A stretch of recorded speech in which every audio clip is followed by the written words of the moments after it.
Pourquoi avoir voulu devenir entrepreneur et ensuite fonder Juripop? Ouais, très bonne question. En fait, moi, j'ai découvert toute la question, le problème de l'accès à la justice quand j'étais conseiller politique à Québec. Bon, quand je travaillais évidemment, tout le monde sait qu'un avocat, ça coûte cher et tout. On est comme tous un peu conscients. En même temps, bon, tant qu'on n'a pas un problème juridique, qu'on n'a pas à se payer un avocat, ça reste un petit peu un problème abstrait.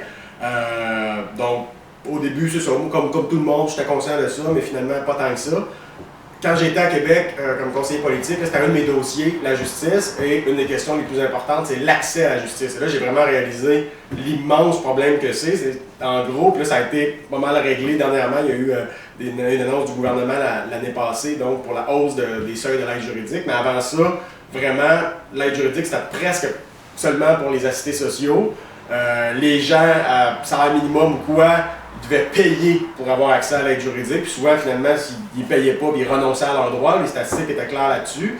Puis les gens très riches, eux, ils peuvent te payer un avocat à 300$ de l'heure, il n'y a pas de problème. Les compagnies, pareil, c'est même déductible d'impôts. Mais la classe moyenne, particulièrement moyenne inférieure, là, il y avait un problème d'accès à la justice absolument immense. Puis on a beau adopter toutes les lois, les meilleures pour l'environnement, la justice sociale, tout ce que vous voudrez. Si à la fin de la journée, il y a juste les grandes compagnies qui peuvent se payer les avocats pour faire valoir leurs droits, puis que les citoyens, les groupes de citoyens, puis les petits organismes ne peuvent pas. Je veux dire, la justice, là, on oublie ça, justice sociale, économique, puis justice au sens plus judiciaire également. Donc, c'était vraiment un immense problème que j'ai vu. Donc là, je me suis dit, qu'est-ce qui existe comme solution? Oui, l'aide juridique.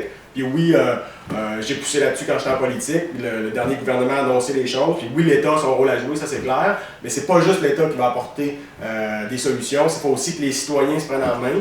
Puis ce que j'avais remarqué, c'est qu'un des moyens vraiment les plus efficaces, une des plus belles initiatives qui existait, c'était la clinique juridique Juripop qui existait à ce moment-là seulement à Saint-Constant, donc en banlieue de Montréal.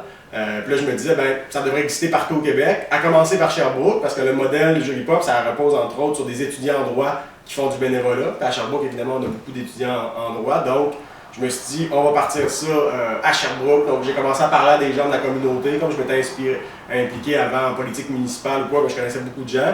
En faisant des appels, j'ai vu qu'il y avait un intérêt, puis il y avait des gens qui étaient prêts à me supporter. Puis il existe toutes sortes de fonds, puis d'organismes d'aide aux entrepreneurs. Donc tranquillement, avec ma conjointe, Maître Valérie-Claude Dessart, on s'est mis ensemble, puis avec d'autres gens, des notaires, des jeunes avocats, on a pu fonder ça. Donc c'était essentiellement pour répondre à un besoin, dans le fond, d'accès à la justice, mais aussi, dans le fond, ça permettait à ma copine, dans le fond, d'avoir un emploi puis de partir en entreprise avec moi, parce que souvent l'économie sociale, c'est ça, hein? C'est pour répondre à un besoin, mais en même temps, ça crée des emplois concrètement. Donc on a commencé par un emploi, puis deux, puis trois, puis quatre, puis cinq.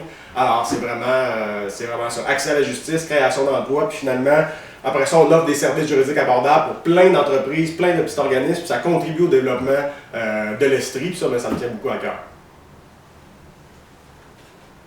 Avez-vous des conseils à donner à de potentiels entrepreneurs, avocats et professeurs?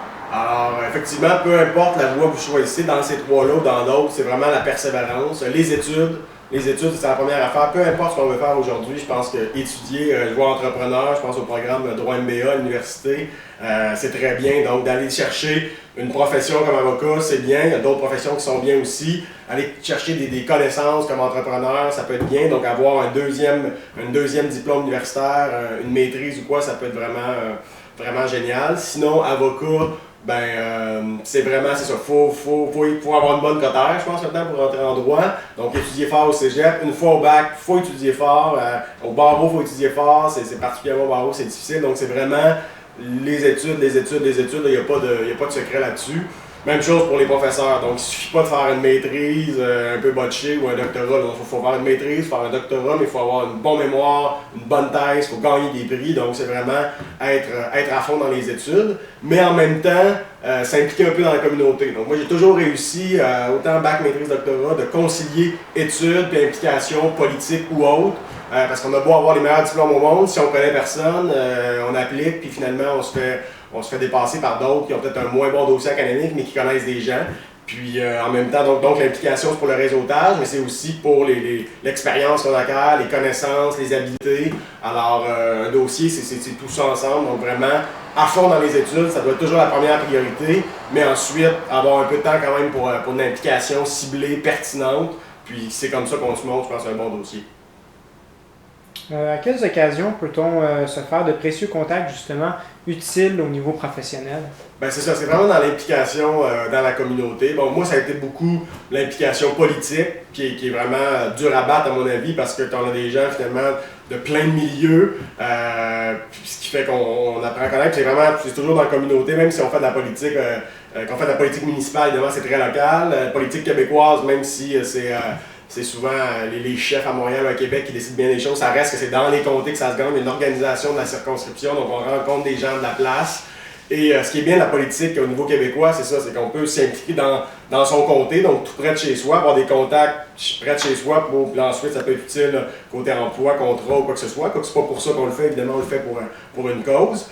Et la politique aussi, c'est bien parce qu'on est d'abord au niveau local, donc il y a comme un enracinement, mais c'est aussi dans une organisation plus vaste au niveau national. Donc, on se retrouve dans des réunions à Montréal, à Québec, et là, on se fait des contacts plus vastes à travers le Québec. Puis là, au moment où on cherche des emplois, quand on est rendu avec une maîtrise ou un doctorat, trouver un emploi dans sa région d'origine, c'est pas tout le temps facile. Si on connaît des gens à Québec, à Montréal, ben voilà, on arrive à avoir des contacts.